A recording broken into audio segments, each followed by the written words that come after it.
ایک ہے سماج، دوسرا ہے تعلیم، تیسرا ہے فرقہ، آج کل چوتھی چیز اس میں اضافہ ہو گئی ہے سوشل میڈیا۔ یہ چاروں آج کے بچے، آج کی فرد انسانی شخصیت بنا رہے ہیں، یہ چاروں مل کر۔ ان چاروں میں کہیں بھی قرآن نہیں ہے۔ فرقے میں ہونا چاہیے تھا، لیکن اگر قرآن لے آئیں تو فرقہ ختم ہو جاتا ہے۔ اگر قرآنی دستور لے آئیں پھر فرقے کا وجود قائم نہیں رہتا۔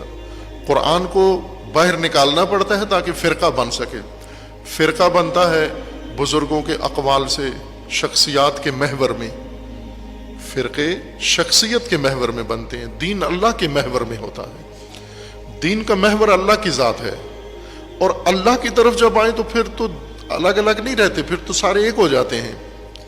جیسے حج میں جاتے ہیں بظاہر علامتی طور پر، ظاہری طور پر احرام جب باندھتے ہیں تو ساری شناخت ختم ہو جاتی ہے۔ تو اگر اللہ کے محور میں سب کچھ تشکیل پائے، دین و مذہب و فرقہ، پھر تو کئی فرقے نہیں ہوں گے، ایک ہی ہوگا، پھر فقط امت مسلمہ ہوگی۔ لیکن جب اللہ کے علاوہ ہم نے شخصیات کو بھی بیچ میں محوریت دینی ہے، اور بزرگان کو بھی محوریت دینی ہے، سب کو محوریت دینی ہے، تو پھر بنتے چلے جائیں گے۔ جتنے بزرگ ہیں اتنے فرقے، جتنی شخصیات ہیں اتنے مسلک۔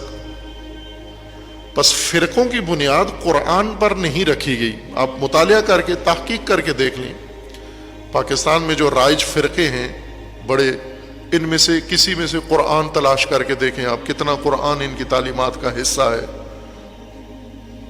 بہت قلیل ملے گا آپ کو، اتنا ہی قرآن ملے گا جتنا ان کے فرقے کی تائید ہوتی ہے جن آیات سے، اتنی آیات ان کے مسلک و مذہب میں رائج گردش کرتی ہوئی نظر آئیں گی۔ باقی آیات کسی کو نہ اس فرقے کے عالم کو پتہ ہے، نہ اس فرقے کے خطیب کو پتہ ہے، نہ اس فرقے کے ساتھ تعلق رکھنے والے مسلمان کو معلوم ہے۔ قرآن کے متعلق ہمیں سب سے پہلے اپنی ذہنیت بدلنی ہے۔ یہ ذہنیت جو سماج نے، تعلیم نے اور فرقوں نے بنائی ہے، اور سوشل میڈیا نے، ہمیں اپنا مائنڈ سیٹ قرآن سے بنانا ہے۔ قرآن اسی لیے آیا، تربیت کا مطلب یہی ہوتا ہے، یہ مائنڈ سیٹ بنانا۔ اس میں اگر ہم قرآن کے متعلق ذہنیت بنا لیں تو قرآن منشور ہے، دستور ہے، آئین ہے، کنسٹیٹیوشن ہے، دین ہے، ہدایت کا منبع ہے قرآن کریم۔